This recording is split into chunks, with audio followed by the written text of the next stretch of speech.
And it's Ryan Gibson who takes the checkered flag, his 6th of the season, and he becomes the inaugural Earl Ross Cup champion in the Canadian E-Motorsports Network NASCAR Series. You see the celebrations already begun in the grandstands, and coming through the Peraltada for the final time, your champion of the Formula One Series in the Canadian E-Motorsports Network is the Hurricanes E-Motorsports Honda of Corbin McCauley.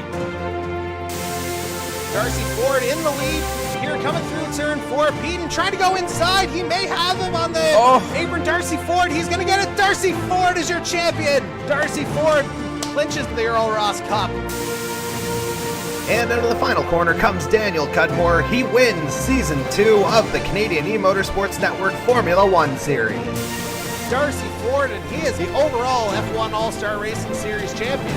He's got the Greg Moore Cup in his sights, and he's got his 7th win of the year. AJ Knickel claims the Grand Prix of Monterey, and with it, the inaugural Greg Moore Cup in the Rampage Coffee Company IndyCar Series.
Hello, folks, and it is O Canada here tonight as we embark on round 3 of season 3 of the Canadian E-Motorsports Network NASCAR series, the Crack Device Company 100 from the virtual Canadian Tire Motorsport Park. As we join you here live, Jordy Carraher alongside Regan McCauley. And Regs, first road course of the season, always, a little bit of a unique challenge. Well, yes, especially considering the fact that we're up here in Canadian Tire Motorsport Park. We're coming up to Canada. For that being the first road course race of the season, it only makes things so much more exciting and feeling at home and stuff. That's pretty much what I got there. Yeah, and I mean, never a dull moment here at Canadian Tire Motorsport Park, and certainly no dull moments last week at the Domino's 200 at the virtual Auto Club Speedway either, just as I go to bring it up live. Ultimately, in the end, as we established toward the end, it was the number 94 of Leo Jamieson who picked up the win by about 0.2 of a second, maybe a tenth and a half over the 47 of AJ Knickel. Pretty good run to the line, really, for the top 5, separated by less than a second. Oh, yes, those two rookies kind of popped out more late, really. Early on in the race, it was more like Jacob Nelson and Jose Mercado, so kind of more of a veteran presence up front there, so kind of surprising to see the rookies come up very late, but they were the ones that played it smart here, and they got the runs there late, and yeah, and I had the chance to chat with Leo Jamieson after, and I asked him a little bit about how it kind of went in the final stint after the final pit stop, what he was thinking, and then got into a little bit of his thoughts of his Tornado Alley e-racing teammates Ty Higginbotham and John Keaton. So let's go ahead and have a little quick listen to that. Yeah, I came out a lap after AJ, and I wanted to push him a little bit so we could get a good lead, because I knew there were fast cars back there on the same set of tires as I was. So I wanted to, give us a little bit of buffer so we could go just 1-2 and battle it out for the win there. And once I was able to get to my number out in front, I went for the move and just tried to look out the front windshield and hang on. Well, I think we're all three of us, very patient drivers. Ty and Piccolo more so than myself a lot of times, but try to be patient, knowing that not to rush, and know that if we fall back a little bit, there's always a way to get back up to the front. And we stuck to our strategy today, and it worked out perfect for us each stage and there at the end.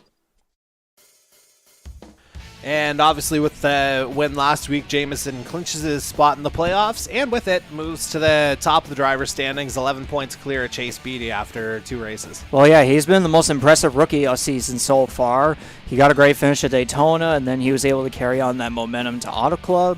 So it's pretty impressive to see him start off so well, and there's other rookies as well that are trying to catch up to him as well. You see there, like past 2 races, it's been more of a rookie presence here in the field. So yeah, that's what makes this all unique and stuff.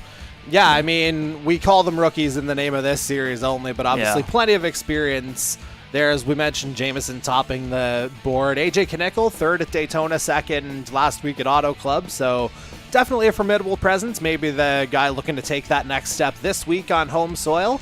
But I would say really don't count out the majority of this rookie field. Oh, yeah, don't count any of them else either. They've been starting out the season with some top 10 finishes, top 15 as well. Yeah. And, we talk about rookies. The top 2 in last year's Rookie of the Year competition, John Keaton and Ty Higginbotham, they're both part of Tornado Alley, and they're part of the team that's atop the standings here in our team classification, 27 clear of Eclipse E-Racing, and a pretty solid show of consistency so far through the first couple of weeks. Well, yeah, race 1 was more Eclipse race E-Racing, and then the second race was Tornado Alley, so they're kind of the top 2 teams so far this season, and we should look at them as the top contenders for the team standings. But don't count out GTR Motorsports either, because they're pretty close there with 199 points. Other teams are kind of just a bit stuck right now, I would say, if that's a proper way to put it, but I mean, it's really tight there as well towards the middle of the standings, so just don't count out anyone else other than Tornado Alley or Eclipse. And obviously, of course, it's still very early on in the season, so lots of other teams can make moves as well. Whereas we're going to go ahead and make a move to a quick commercial break. On the other side, we'll give you a quick rundown of what to expect tonight at Canadian Tire Motorsport Park. and then we'll bring you the green flag. So stay with us as our coverage of the Crack Device Company 100 continues right here on the Canadian E-Motorsports Network.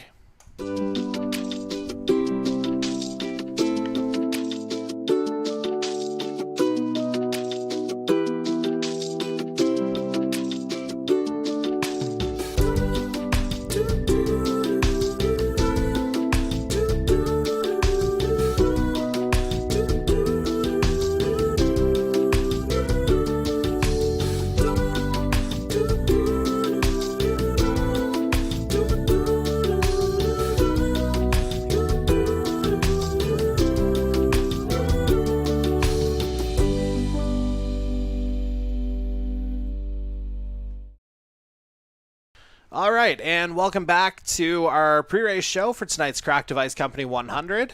And as promised before the commercial break, we're going to give you a quick little rundown of what to expect tonight at our host track, Canadian Tire Motorsport Park. And certainly we've had some great finishes the last couple of years, Season 2 especially, with Mike Marini and Matthew Patak right at the line.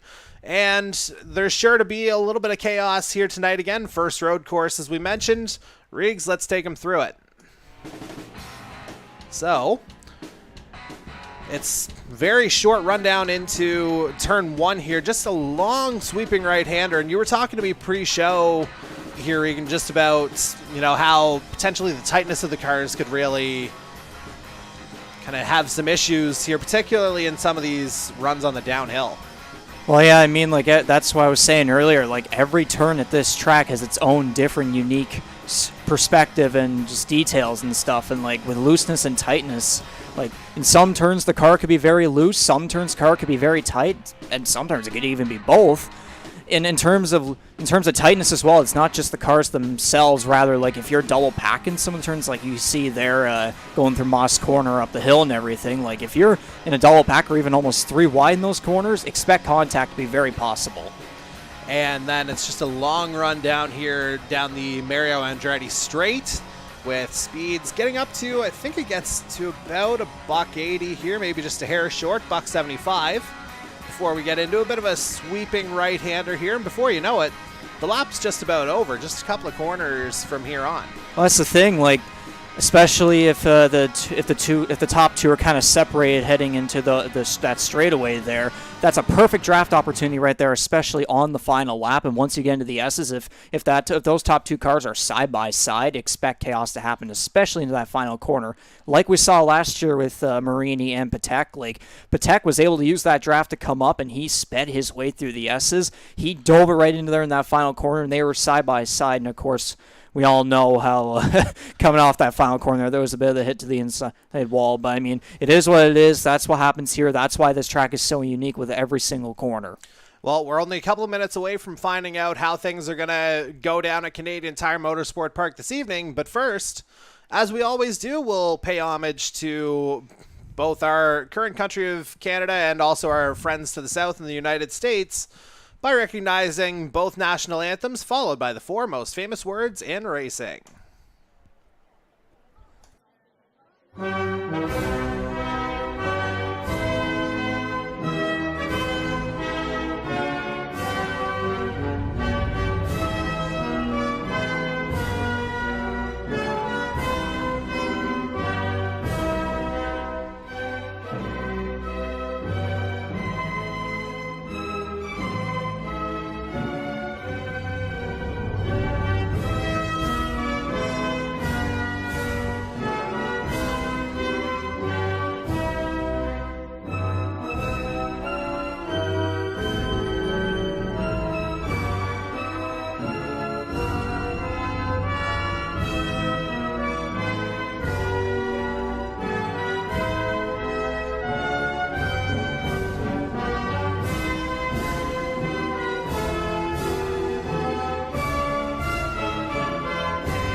And now, for the most famous words in motorsports, please welcome your Grand Marshal. Driver, start your engine!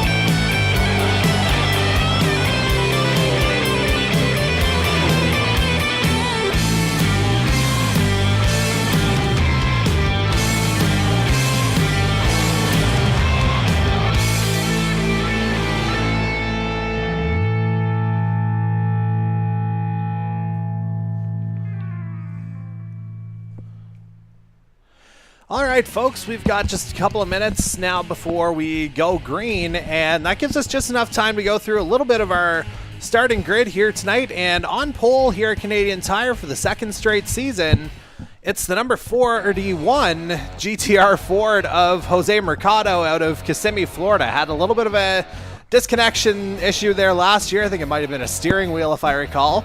But Mercado looking to make amends here this time around. And joining him on the front row will be the man who nearly won the championship last season, as soon as I find his scene here. That'll be the number 53 of Jonathan Peden.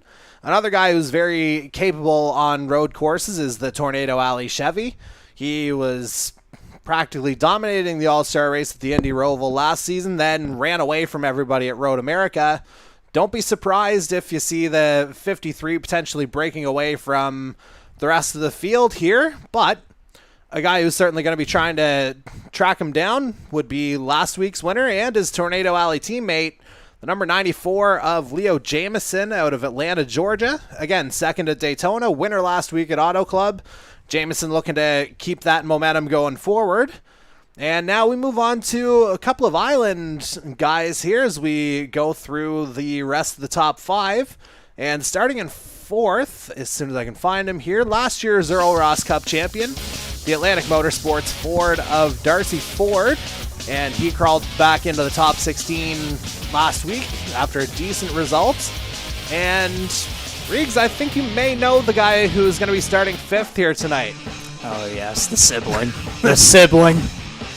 And notably absent from Auto Club last week. Maybe a little bit of a cough sick. Yeah, he was just going through some personal stuff, but he's back here to look for a rebound after going through some disappointing some incidents at Daytona. He's shown some really good speed on the road courses in past seasons. He's got a couple wins as well. He hasn't gotten one yet at Canadian Tire Motorsport Park, but judging by the fact that he's qualified fifth here, you can only hope that he's going to get some perfect redemption from Daytona. If it's a win or a solid finish, it could be either one, but again, he's one of the better road racers here in this series, so expect him to be a top contender today. And you talk about not having a win at Canadian Tire Motorsport Park. The guy who's got both of them, we'll just take a quick check on him now. Well, first we'll go to Bob Drew III, starting in sixth, just as soon as I find him here, driving for Top Gun Racing in his Ford out of Miamisburg, Ohio. But again, a little bit of a spotlight on the guy who's won both times we've come to Canadian Tire. That'd be Mike Marini driving for Eclipse. He's starting seventh tonight. Yeah.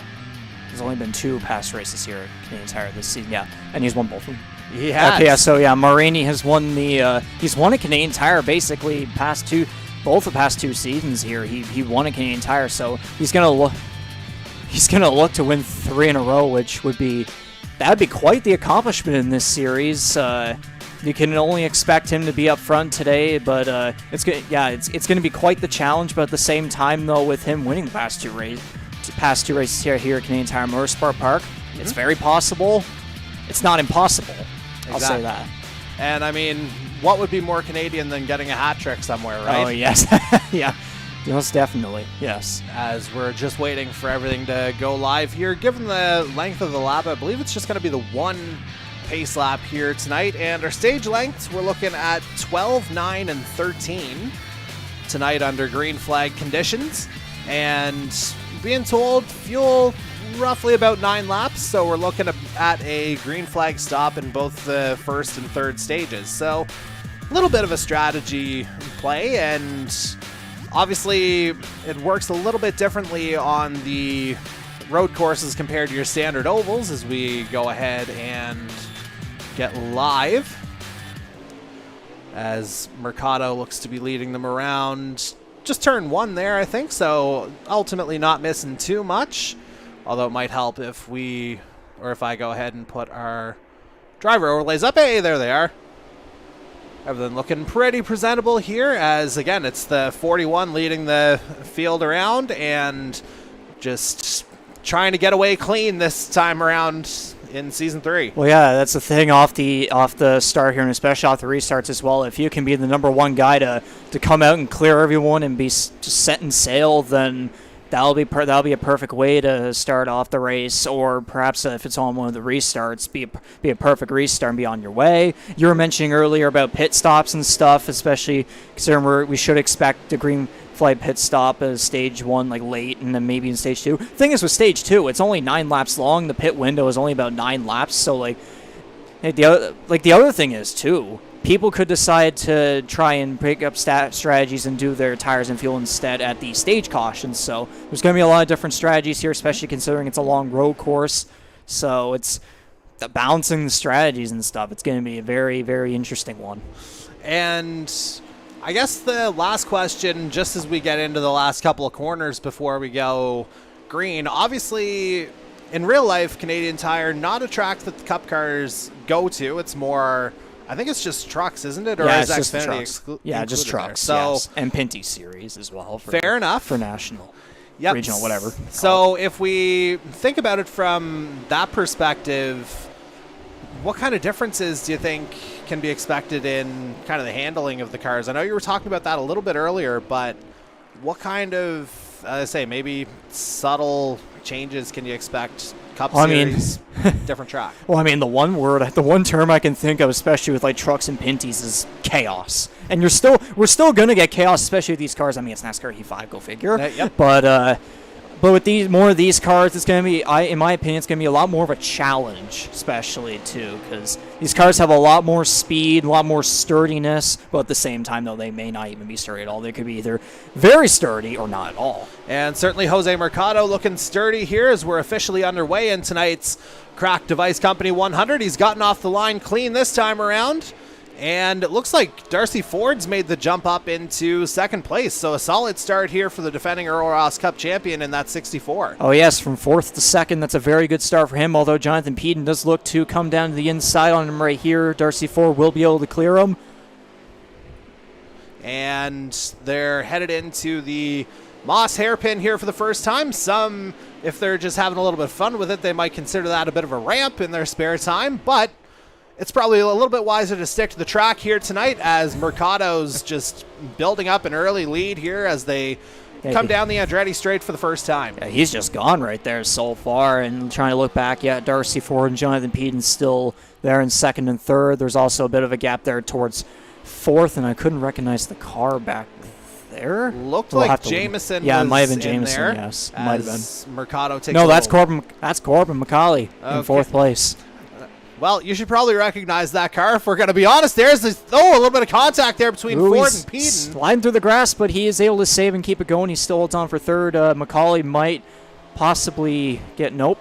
He keeps 3rd place, actually. I thought Corbin was going to slide right into 3rd place right there, but the 53, even in the grass, he was able to keep basically the same speed through there.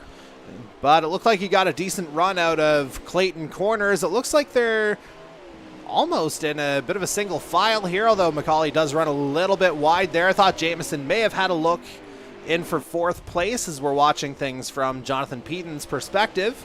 And we see Bob Drew III headed through the grass there a little bit, as you know, there's that sudden climb to the Moss hairpin.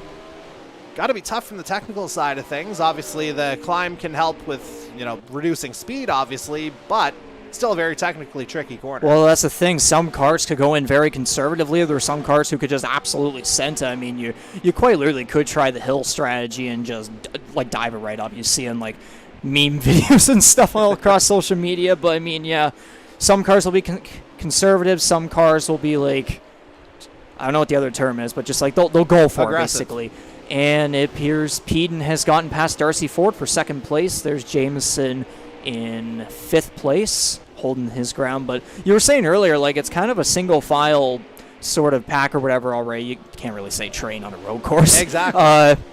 But I mean, it's only stage one right now. Like, there's still plenty of time for this race to indulge in some mayhem and stuff. So just, it's kind of a race of patience right now. You'll probably see a lot more pack and chaos towards like the final couple laps.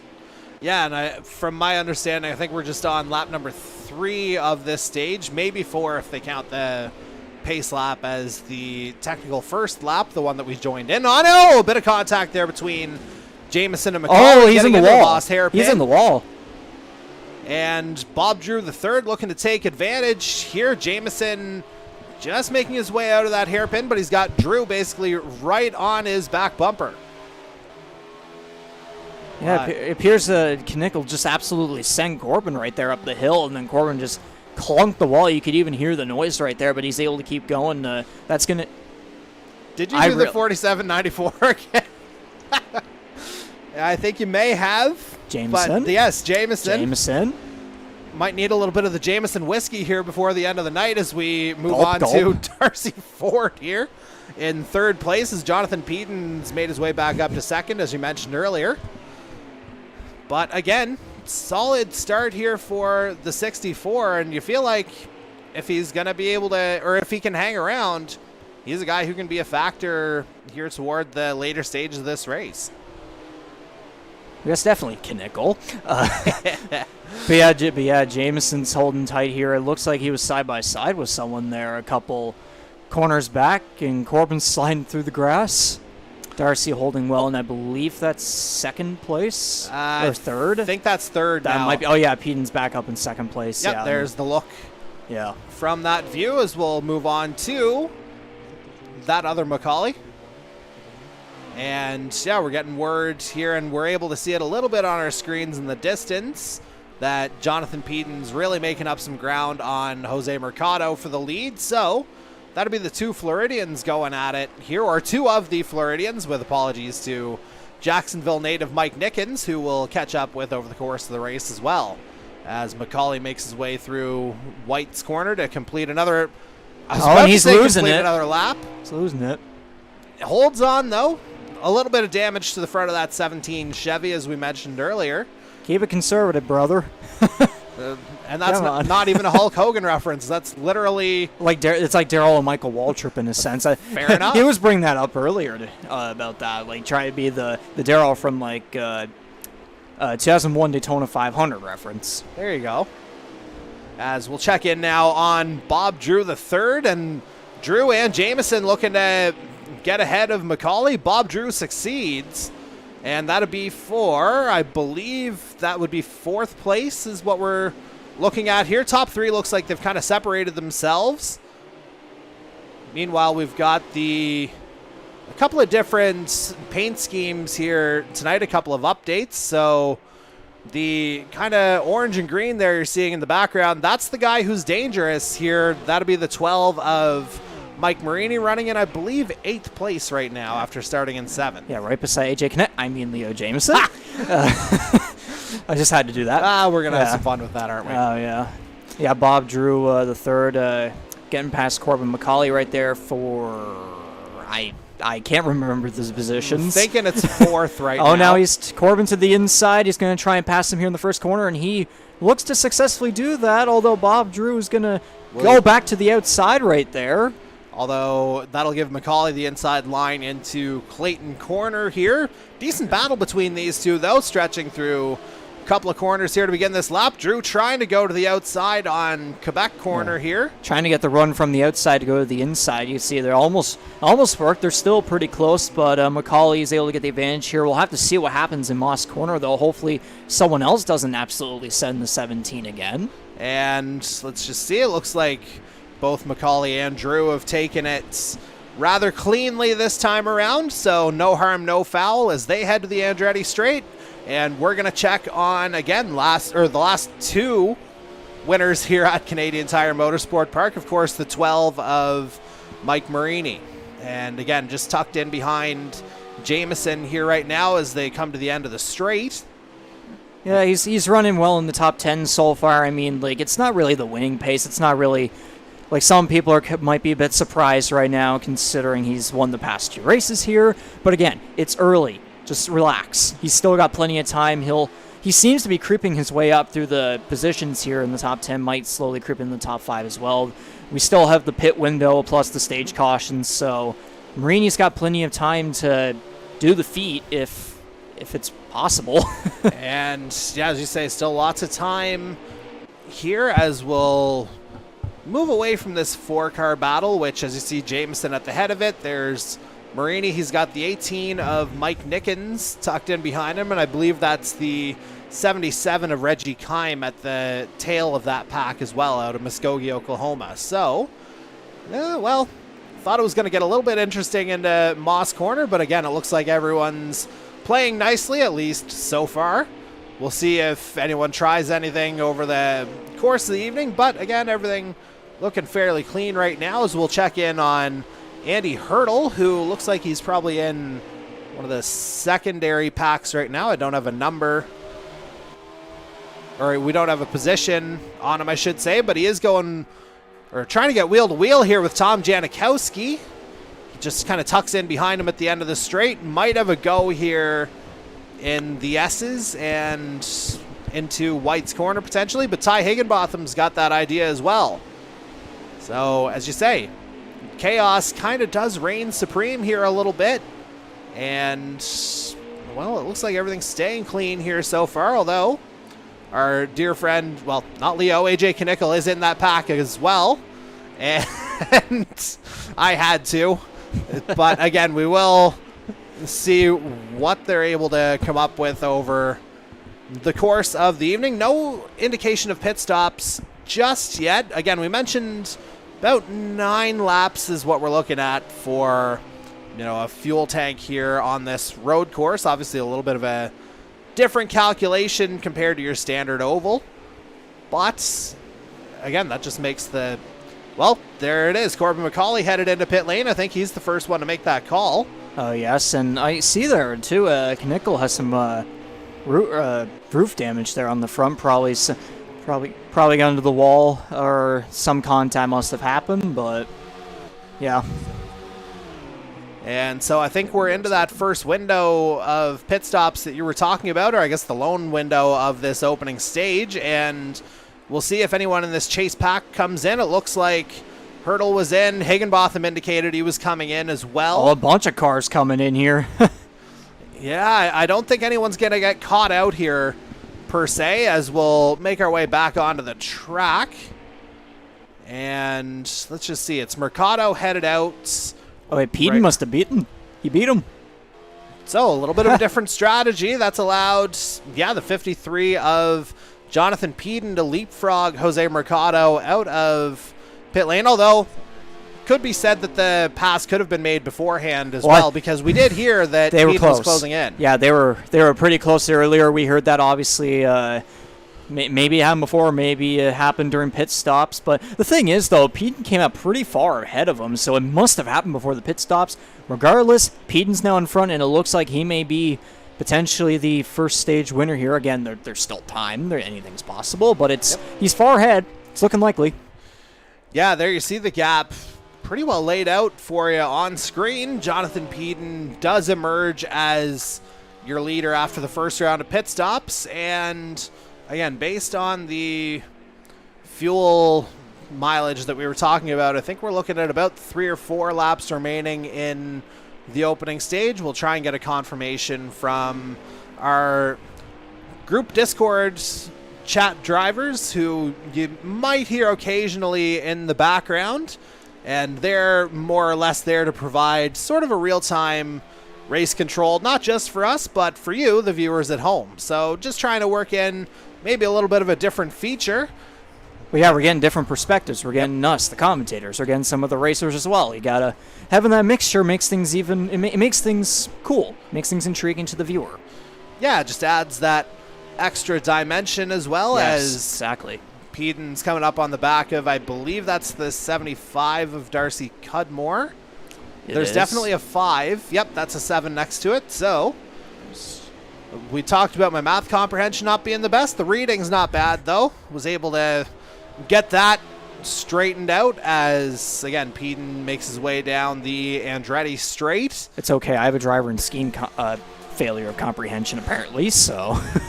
Well, it's one of those things that you'll figure out as we go along here, as Peden certainly figured out the S's here, and it looks like he was able to lap another car there. Again, the all Mountain Dew paint scheme. Thought he might have bottled it out of the S's, but it looks like he was able to hang on.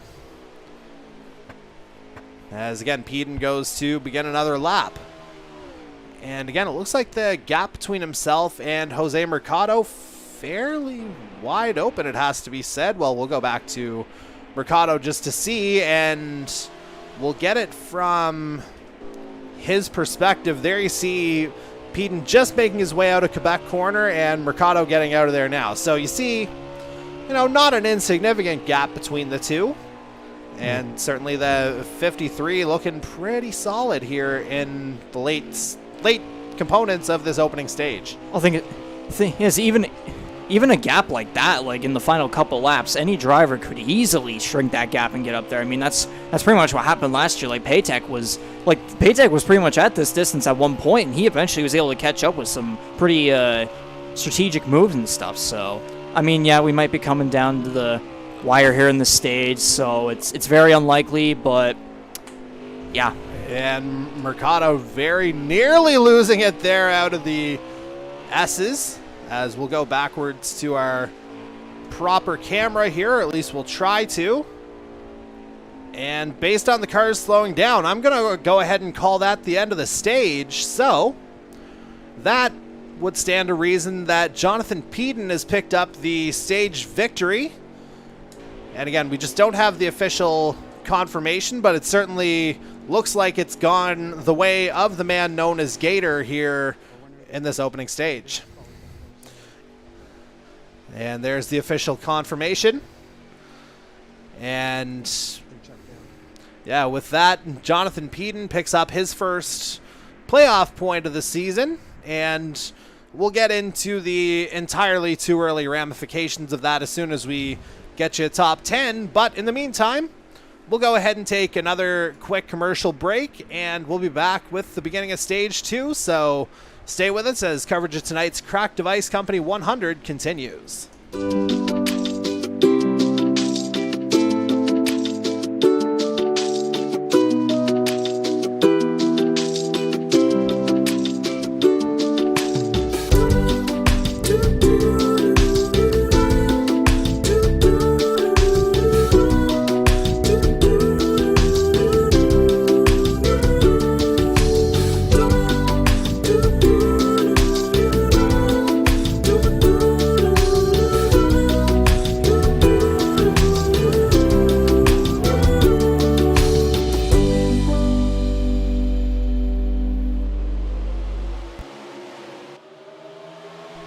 All right, we're back underway here now for stage number 2 of tonight's Cracked Device Company 100. And it looks like Jonathan Peden will begin this stage in the lead as we ride with Jose Mercado. Oh, as Mercado gets loose through the Quebec corner. But notably up there is the 47 of AJ Knickel, who we learned from race control over the break, did not pit. No, he did not. That's an interesting strategy. There's one car there that going the grass, and Mercado. That was Knickel. That was the 47 that ran wide. Mercado stays on track. Jameson there as well. Yeah, Mercado sent it in the corner pretty far in there. Go figure. Jameson and Knickel coming back together again as they're together again on the track here, at least 94 and 47. No, I'm pretty sure I got that one right. I'm pretty sure I did. I got that. No, I'm being honest. I got. Oh no, I agree with you. I got that one right. I did. I just think it's funny that they're back together, quite honestly, here, at least for the time being. As again, we make our way into kind of the early part of this middle stage. Again, just 9 laps under green flag conditions. Yeah, that's definitely AJ Knickel. Somebody else in the wall as well. I think we got word that I think it was Reggie Kime in the wall. And, whoops, just maybe if I get the right people. Yeah, Darcy Ford. he was one of the guys who, in his own words, almost went into the wall as we see. Wide. Yeah, that's Knickel running wide out of Clayton Corner. As now they make their way up into Quebec, two and we got cars another. off. Yeah, that's Kevin Daigle there, and I believe Michael Dimitrov in the number 19 Winston as well. So a little bit of carnage here to begin this second stage. Well, yeah, we're getting closer and closer to the end. It's only going to get much worse towards the end, and there's a bit of a jumble there between about 4 or 5 cars right there. But it looks like Darcy Ford, along with Hunter Young, has made his way through there. Ford dropping down to the middle of the pack here, though. AJ Knickel as well. Ultimately, obviously, the opting not to pit at the end of the stage, it got him the track position, but Tire wear might have really played a serious effect on him right here. That's the only problem. And he's still kind of going through some issues there. Yeah, I would say he's not the only one, though, as they get around here for an eventful opening lap here of this second stage. As now we'll try and get up to what we think might be the head of the field, as, yeah, we see Corbin McCauley coming out of Clayton Corner. He's got that Chevy all fixed up now, so that should count for something in the name of performance as he tries to track down Bob Drew III, his next target on the track. Well, yeah, he's back up there. I mean, like, that damage was pretty much nothing to him as long as he doesn't have it happen again. But yeah, he's back up there, no damage, still running well. Indeed so, as we'll go ahead now and check in on the aforementioned Bob Drew III, looking to catch up a little bit to Leo Jameson here on the Andretti Straight, and let's see if we can get a perspective of position. There's Mercado going ahead, so I would put Drew in about 4th place, remembering that Jonathan Pedon's probably a little bit further down the track.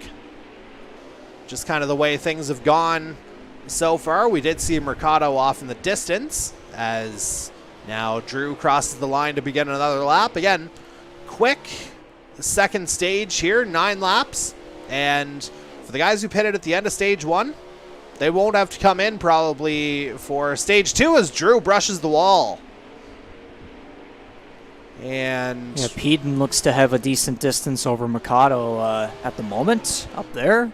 Meanwhile, we check in on what looks to be a pretty solid battle here. Ty Higginbotham might have the inside run on Mike Marini, he of the 2 Canadian Tire Motorsport Park wins in the past, but Marini's got the position back. Chase Beatty looking to get in there as well as they take that climb up to the Moss hairpin, named for the Formula One great Sterling Moss, or Sir Sterling Moss. I think he was knighted. I actually don't recognize that name, I'm not going to lie. Anyway, in Formula One circles, he's widely known as the greatest driver never to win a world championship. So that's where that name came from. As we'll keep following along here a little bit, but now that we've had a little bit of time to actually look or actually get into this second stage, we should probably tell the people who picked up some points in stage number 1, as we've got the top 10 right here. As mentioned, Jonathan Pedon took the stage win and the 10 points plus the playoff point to go with it. Jose Mercado finished in 2nd. Bob Drew III came home in 3rd.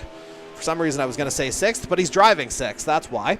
Last week's winner, Leo Jameson, finished 4th. Darcy Ford rounds out the top 5. Mike Nickens picks up 5 points in 6th place in his number 18.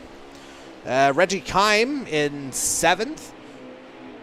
The other McCauley, that would be Corbin, finishes 8th in the stage. Mike Marini 9th. And rounding out the top 10, guy we haven't really talked about tonight, the number 29 of Jonathan War. So he picks up a point for the JMW Racing side. And as we try and get a sense of where everybody is on track, we see Darcy Ford trying to catch up to Reggie Kime. We'll take the time to try and get you the, well, I guess what's really become a staple of the program so far, and almost a broadcaster's jinx, the entirely too early point standings. So we'll go ahead and do some real-time mathing here for you as we try and bring it back to the head of the field. There you saw Jonathan Peden headed through, Mercado second. It was quite the distance between car behind Mercado. We couldn't even see anyone back there at one angle. And really, Jonathan Peden's got clear track around him here as well as he winds his way, well, taking a bit of a kind of averaged out line, I guess you could say, through the Quebec corner. Shallow in, wide out. Typically, racecraft, you'd think the other way around, kind of wide in, shallow out with the apex, but it worked for him. Oh, yeah. It works for some drivers. It doesn't work for some. It just really depends on how you take it.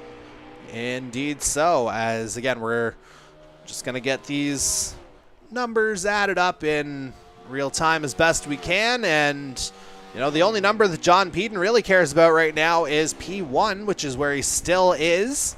And after winning the opening stage, it'd be a little bit early to maybe put the road course ace label on him. But again, dominant for the most part at the Indy Roval at the All-Star race last season. Then ran away from everybody at Road America, so perhaps not a surprise that he's doing what he's doing, as we see Brandon Reed out of Fort Worth, Texas, just coming out of pit lane.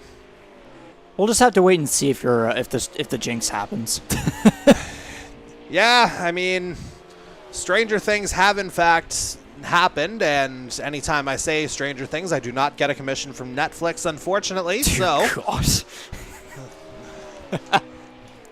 But we'll just have to see if anybody's going to be able to turn this race upside down as we continue along. I'm just trying to get him to crack at this point, to be quite honest, as Peden not showing any signs of pressure, just confidently making his way through let's just the get Moss hairpin. Let's just get Jameson and Knickel back together. We need another finish of that. Just wrap things up. Oh boy, Make things even better. Yeah, we will eventually get to that, I would think, but looked like a little bit of action there in the background. We'll go backwards, as a matter of fact. I think, actually, I was going to say, I thought Mercado was tied up with somebody. Might have been just lapping another car. Though Mercado, though, I think he got the front of that into the kind of barrier there. And, yeah, practically the old two-wheel deal.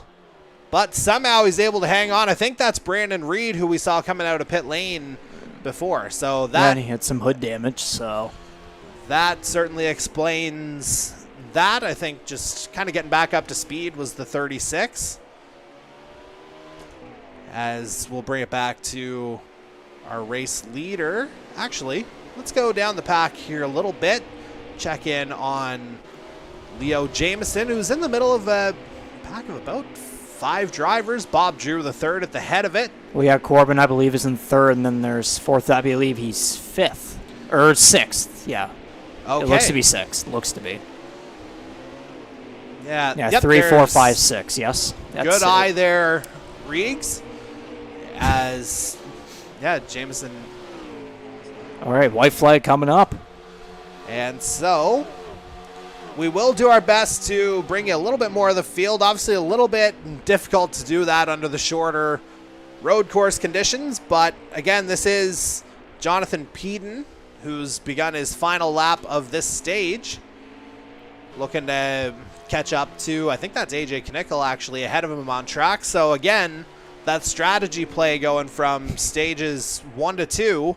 And no, I was just saying that for, you know, factual information, but again, just the...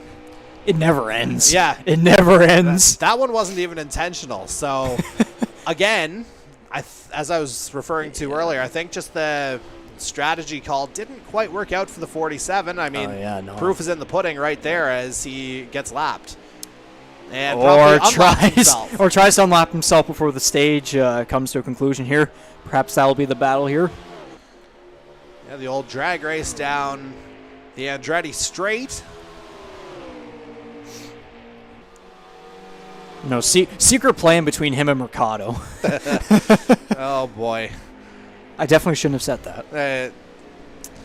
Well, I mean, it wouldn't be a surprise to see those two come together at the end. Certainly familiar to one another. And Jonathan Peden, absolutely no stranger to taking checkered flags or stage wins as he takes another one, as that's stage 2 in the books here at Canadian Tire Motorsport Park. Just strong showcase from the 53 again. Oh yeah, he's been dominant so far, but the thing is though, at this track, even if you dominate the, like, let's say with stage racing, obviously, like if you dominate the first 2 stages, it doesn't mean you're going to win the race. We still have another stage to go. We still got 13 laps here, so anything's possible. And so that does guarantee one more pit stop in the final stage. So we were talking a little bit earlier about strategy plays. What do you think's going to ultimately serve better? Do you think maybe there's potential to go for the undercut? Obviously, 1 lap extra is, a little bit risky given distance, but it's just you got to judge it perfectly. There are going to be some drivers that are going to judge it just fine, some that won't. It's anything could happen. Absolutely it could, and especially on such a long road course, although to be fair, this race has been pretty short, surprisingly. It has been, and even though we're about to see stage 3 begin, we're still going to take that commercial break just to be quiet for a second and get our voices back, get our thoughts in place for stage 3. Actually, no, they started a little bit too quickly for me, so I'd say wait a little bit. Let's wait a little bit. We'll stay, yeah. Maybe once we get into the pit window, we'll take that last commercial window. As I understand, we've got there's contact. And that's Mercado just running on the ragged edge. Macaulay trying to get in on the inside. Oh, there's contact. Oh, man, Macaulay's sending it in pretty early. He's going to send it on Peden. Almost 3 wide back there for second and third. And what do you know? Mike Marini is near the head of the field of Canadian Tire again. What are the odds? Macaulay clears him. Because there he is in 4th. But we still got Moss Corner coming up here. And again, 13 laps in this final stage, and we've talked about it a little bit. 9 laps of fuel is typically the mileage here at Canadian Tire. There's a call around back there in the very back. Very back. And good eye on that. We definitely see the dirt kicking up. We don't have a visual on who it actually was, but we definitely know that there was some chaos and carnage to begin this 3rd and final stage, as Mercado looks to hold off Marini for 3rd place. Might have an eye on Jonathan Peden. Meanwhile, it's Corbin Macaulay leading the pack here as we come to lap number 2 of this final stage.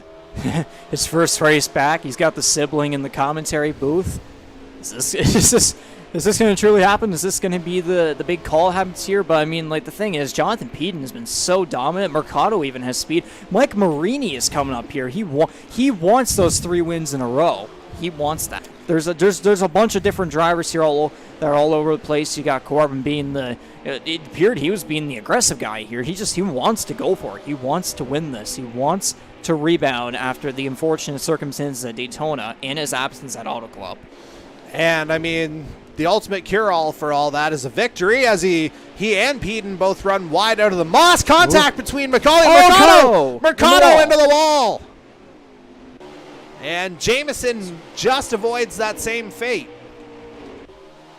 Meanwhile, back up to the head of the field, Jonathan Peden's reclaimed the lead. Corbin Macaulay down into 2nd. Mike Marini in 3rd.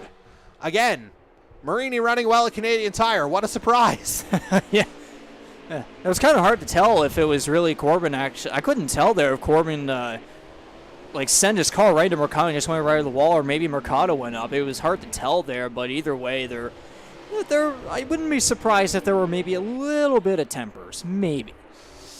And we'll just have to see how things goes. We see Travis Tyson coming out of pit lane here early in the stage. Looks like he's got a bit of damage to that number 87, who he actually did, after I made the Lightning McQueen reference on last week's stream, he actually did acknowledge that's where it came from. So there you go. I don't know much, but I picked that one up. Good minds think alike. Yes, and I think I only saw Cars once, like when it really, like very early on when it came out. So that's a long time ago, ladies and gentlemen. Oh, I think Macaulay may have put a tire into the grass coming out of Is he around? Quebec. Don't see him. There.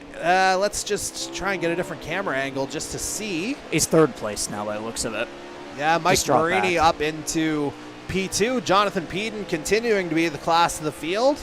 And he showed it once again in stage number 2, as we've got the top 10 from that. So again, Peden and Mercado 1-2 in the stage. McCauley took third place and 8 points there. Bob Drew, the third, finished fourth. Mike Marini rounded out the top 5. Leo Jameson ended the stage in 6th. Ty Higginbotham took 7th. Mike Nickens there in 8th. Daytona winner Chase Beatty in 9th, while Andy Hurdle picked up the final point in 10th. So, a few drivers picking up some extra points here, and with just the 10 regular season races, every point's just that much more valuable than it has been in previous seasons. As Peden makes his way through, it looks like McCauley's gotten back up into second here. Indeed, he has. Marini kind of went up the track a little bit right there, but he's able to keep going. And we'll take it a little bit further down the field, and maybe a little bit further down than I was expecting, to find the 94 of Leo Jameson. Again, last week's winner at Auto Club. Looks like he may have a challenge in the form of Jacob Nelson coming behind him into the Moss hairpin. But it looks like Jameson navigates that one fairly decently. And again, kind of a mid-pack run here early on in this third stage. Again, we'll have to see how strategies play out. I mean, he's only a rookie, obviously. Like, he's in the top 10 still, Again. So, yeah. I mean, yeah, you were saying that, like, it's... I mean, like, series rookie, obviously. Yes, yeah. But, yeah, like, I mean, I think he's still in the top 10 there, just a little bit back. Still decent. Well, here's your reference point. There's Marini at the head of the pack. He's got Mercado behind him. Darcy Ford in there as well, so... If we're saying that's 3, 4, 5, 6, 7, 8, Jameson will put him in 9th place right now. Solid run. Still Yeah. solid.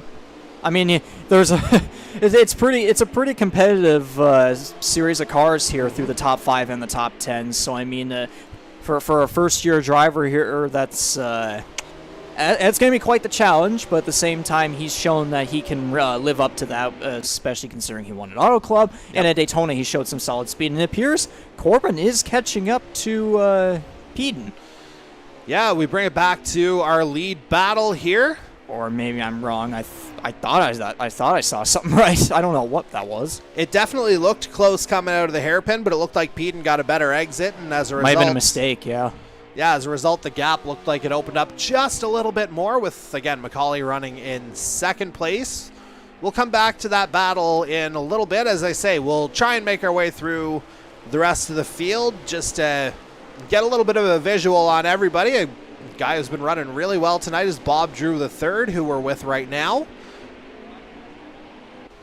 And so there's the confirmation. Loose out of Moss hairpin from Corbin McCauley himself. Well, yeah, they were, those two were entering the corner and they looked pretty close, but then the gap immediately changed and there's car off in the grass there. That's Darcy Ford, but yeah, and it appears Marini is actually dropping back a couple spots. He was originally going for second place and even first place, I think, at one point, but now he's just kind of just dropping through the top 10. Might be maybe saving something for the end, though. Might have a... Yeah, conservative. He might be conservative, but again, though, that's just speculation. Absolutely. It's the only way to find out is to watch it play out Yes. in real time. A little bit of contact there between Marini and Drew. Drew getting him a little bit loose through the hairpin, but it looks like Marini's going to hold on to the position. They're still banging around. Indeed so, as we go to Andy Hurdle. Again, finished 10th in stage number 2, so he picked up an additional point for that, but he's picked up some front end damage as well on that number 7 519E Racing Ford.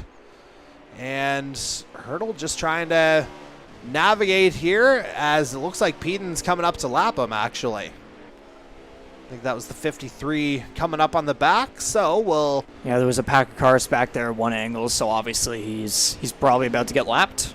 So we go from 7 to 77, that being the Top Gun Ford of Reggie Kime.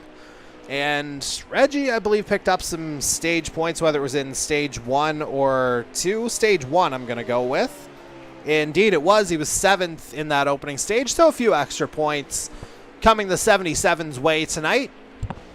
But he's going to be a guy, I think, who could potentially be kind of fighting for a playoff spot here at the end.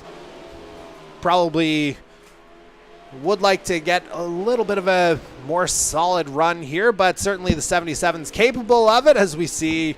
Not sure if that was Janikowski or Young getting basically sideways there almost out of the turn. I think it was Topsy-turvy, swerving. A little bit. Yeah. As we, again, just continue our way through the field. Again, a guy we haven't really talked about much tonight, but he's picked up some additional points, and he's picked up some front-end damage. The number 18 Toyota damage of Mike Nickens out of Jacksonville, Florida. Yeah, he's kind of got damage all over the place, even on the rear end, too. On the right rear. Indeed so. Jeez. And, yeah, he's hanging on to that Florida Gator-themed number 18 Toyota. But right now with the damage, it's looking more like the Jacksonville Jaguars, unfortunately. I don't understand that reference, but I'm going to only imagine it's bad. Yeah, anyone listening in Jacksonville, I might be getting some threats for that, but we'll see. They've had the number 1 pick in the NFL draft, I think, the last 2 seasons straight. So that, I guess, is a frame of reference for you as we will Fair enough. move along now to Jacob Nelson, another one of the fabled GTR guys that we've been talking about plenty over the first 2 weeks. Funny, we've been talking about that GTR pack of guys. There hasn't been a GTR Motorsports driver actually win. So, like, from that actual team. Certainly other team. Sounds like Corbin McCauley's headed into pit lane, and it looked like Jason Butler took a spin there going into Moss Hairpin. We heard Ty Higginbotham headed into pit lane as well. Yeah, the pit window is coming up right here. It's coming. And so we'll just follow Kevin Daigle down the straightaway in the number 85. I think that's a Chevy this year. Indeed it is. And as Daigle makes his way around, I think that was Ty Higginbotham just ahead. So as they make their way around, as I say, it looks like we're into that pit window. So as promised, we're going to take that final commercial break, and we'll bring you and what promises to be an entertaining final 4 or 5 laps here from tonight's Crack Device Company 100. And yeah, don't go anywhere as we continue our coverage right here on the Canadian E-Motorsports Network.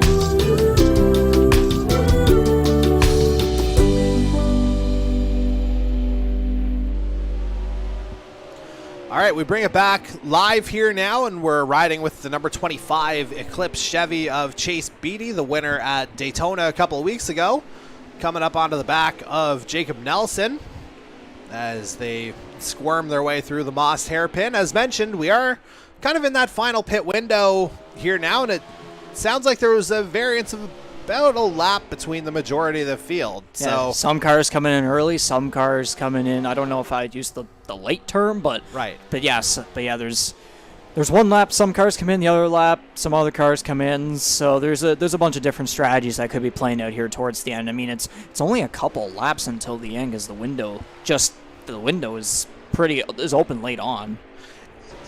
And you kind of alluded to this earlier, Regan, but obviously just the 100 miles here, it's a race that goes by really, really fast. As, again, we're in stage 3 here now, and we're only 45 minutes into the actual race itself. So you could think you want to stay conservative and patient, but it's going by a lot quicker than most people would expect or think. So, and certainly a guy trying to make his way up the field here a little bit is the number 93 of Tom Janikowski out of Appleton, Wisconsin. Looks like he's got Jonathan War ahead of him on track. War picked up a point in the stage, and there's Dan Cudmore, who never got a shot tonight, a disconnection during the pace lap. So he's been in pit road for the majority of the night. And there's our dear friend, AJ Knickel, out of Bridgewater, Nova Scotia.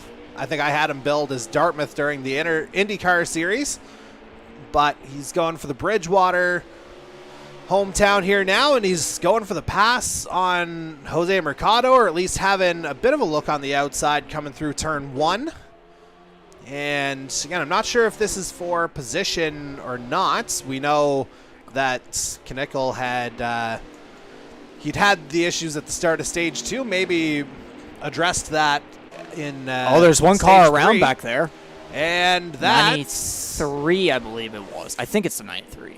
It looked to be. Yeah, Tom Janikowski. Yeah, there's a lot of red and white cars here, it has to be said. And I mean, we do love our Canadian colors as Warhead's into the wall.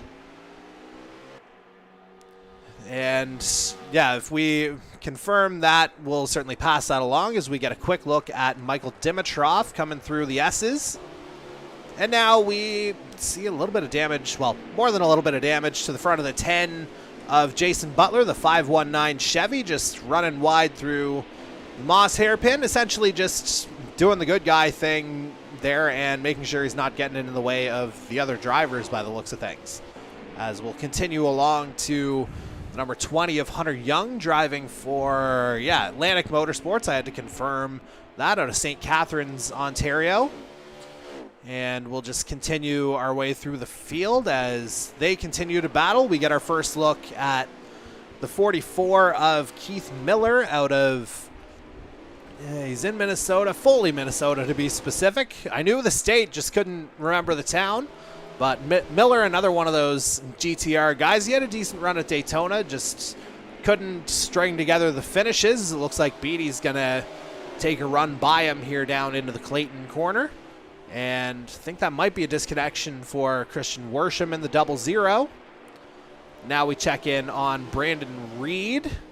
Again, we're just kind of winding our way through the field here, trying to get back to our race leaders. Again, for those unaware, we do not have the benefit of a real-time leaderboard, so we're kind of at the mercy of the game, and it cycles drivers by position. So we continue along to the 75 Winston Racing Group Ford of Darcy Cudmore. And looks like Pedon's about to put him a lap down. And we'll see here as Pedon goes by. We'll see if we can get a top 5 here for you in the very near future as we see Travis Tyson coming through. Again, we saw some damage to the front of that 87. So certainly not turning into a night to remember for the 87 to this point, but Tyson might have another run at it. I believe it's Iowa next week. So we go from a road course to another interesting configuration, but we've got a lot of time to talk about that. So we should probably continue our way through the field. Oh dear, white flag. So let's keep her going as we just about got through the field before that happened. And we should probably go ahead and check to see who is, again, we don't have the benefit of the leaderboards. Again, we see who has the, or we've heard that the white flag is out, but again, just gonna confirm that. I'm gonna go into the Discord in real time and we'll just get an official top 5 here as best we can. Can we get a top 5, gentlemen? As we're getting our final runs here, we're still with Jonathan Pedon right now. He's a good guy to follow around, certainly. And looks like he's slowed down, so I think his race is done. So, again, I think we might be kind of in a hung finish here. Just the way this is going.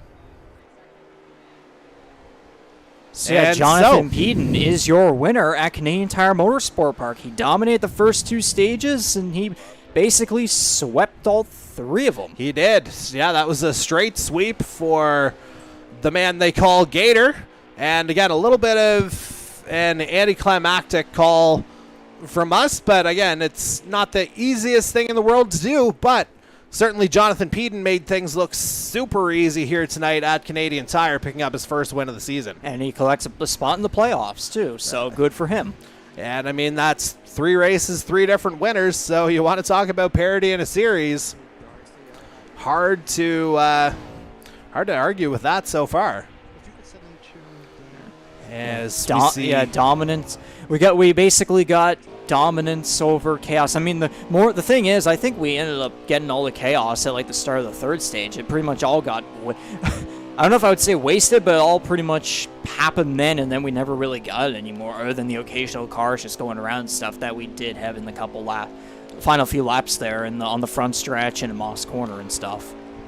Absolutely. As Peden makes his final run around, we're going to get disconnected here in a second, so we'll take one final commercial break. We'll do our best to bring you the final standings, and then we'll tee up Iowa. So we'll take a quick break, and we'll be back in about 40 seconds.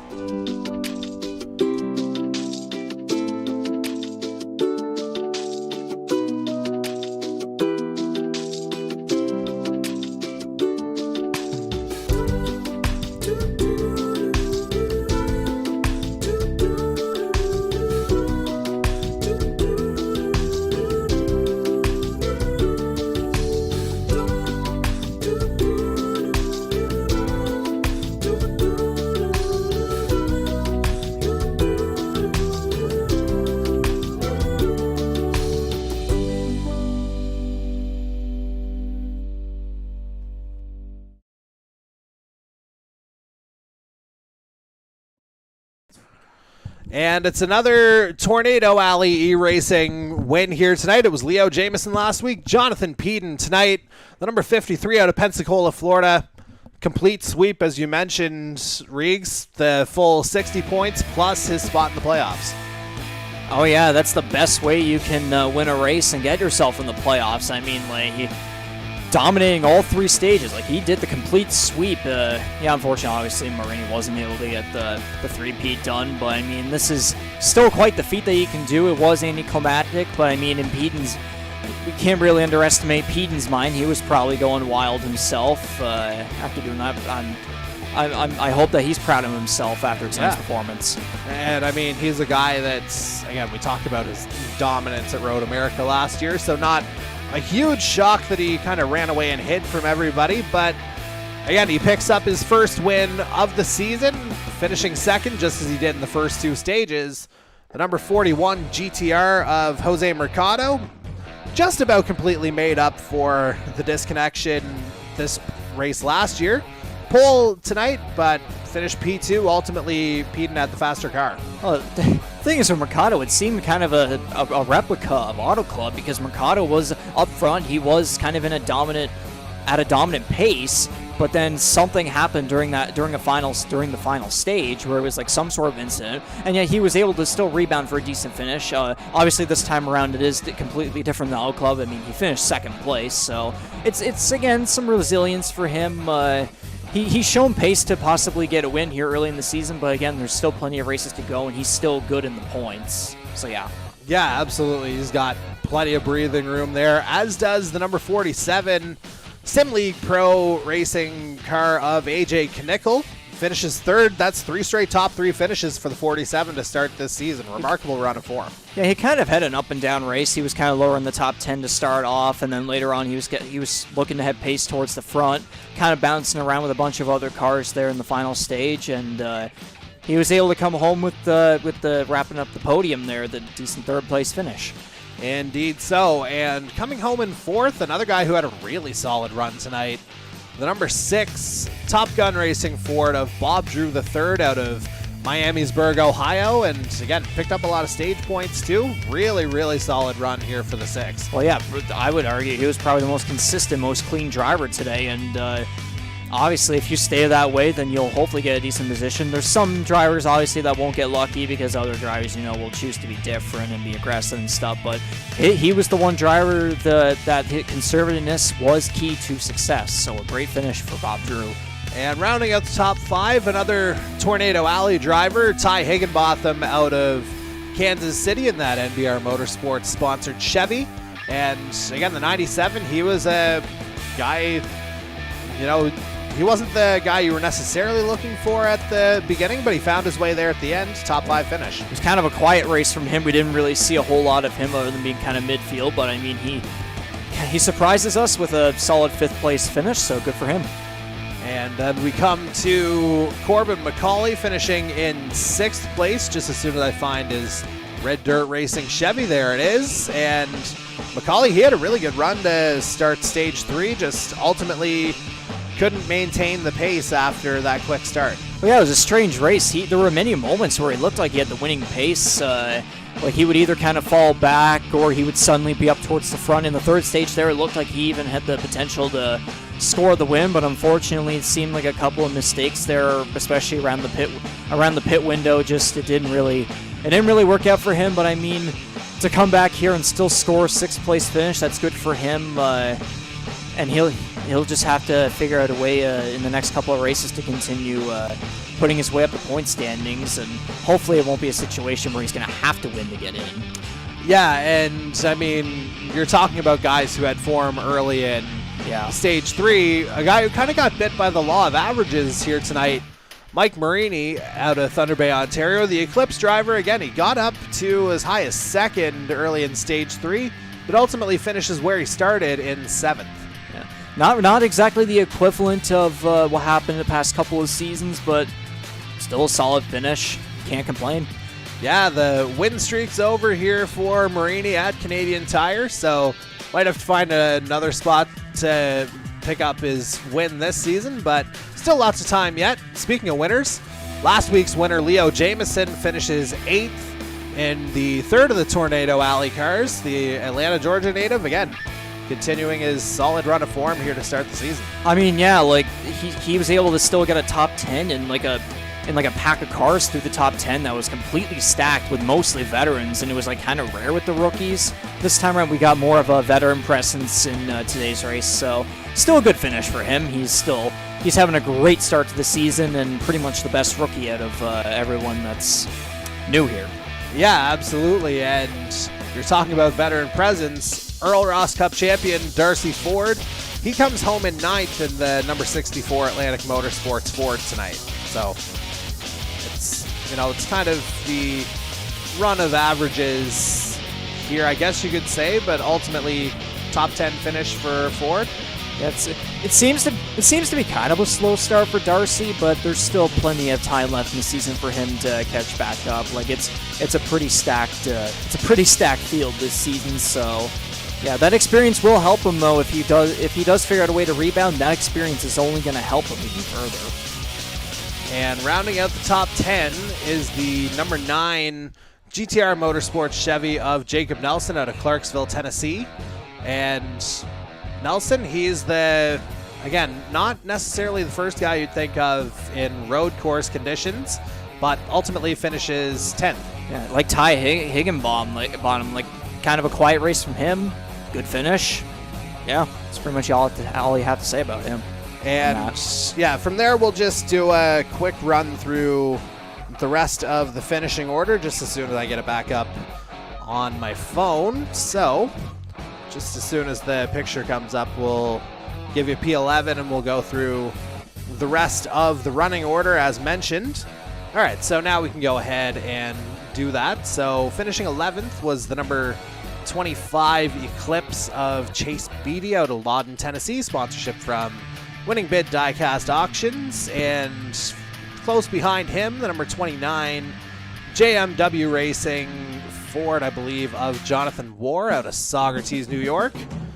And tucking in right behind him is another JMW outfit in the form of the 93 Chevy of Tom Janikowski. I was about to say John. I think I did. But anyway, Tom Janikowski out of Appleton, Wisconsin in the 93 comes home 13th. Brandon Reed then in the Red Dirt Racing number 36 out of Fort Worth, Texas. Just as soon as I find his graphic, there he is. He comes home in 14th. Rounding out the top half of the field then is the number 77 Top Gun Ford of Reggie Kime out of Muskogee, Oklahoma, finishing 15th. Then, again, after picking up some decent stage points in the first two stages, Mike Nickens ultimately winds up in 16th in his number 18 GTR Toyota. Then we come to Kevin Daigle, another one of the guys who'd be close to being a local, with the track being in Bowmanville, Ontario. The Thunder Bay native finished in 17th here tonight. And then that was the last for times, at least. We did have some guys who were still running here at the end, so we don't have official times for them, but we do have positions. So we'll go to Andy Hurdle, who comes home in 18th. Next after him in 19th is the number 14 of Dan Mattiello, the JMW outfit out of Warwick, New York. And then in 20th, fittingly somewhat, the number 20 belonging to Hunter Young, the Atlantic Motorsports Ford out of St. Catharines, Ontario.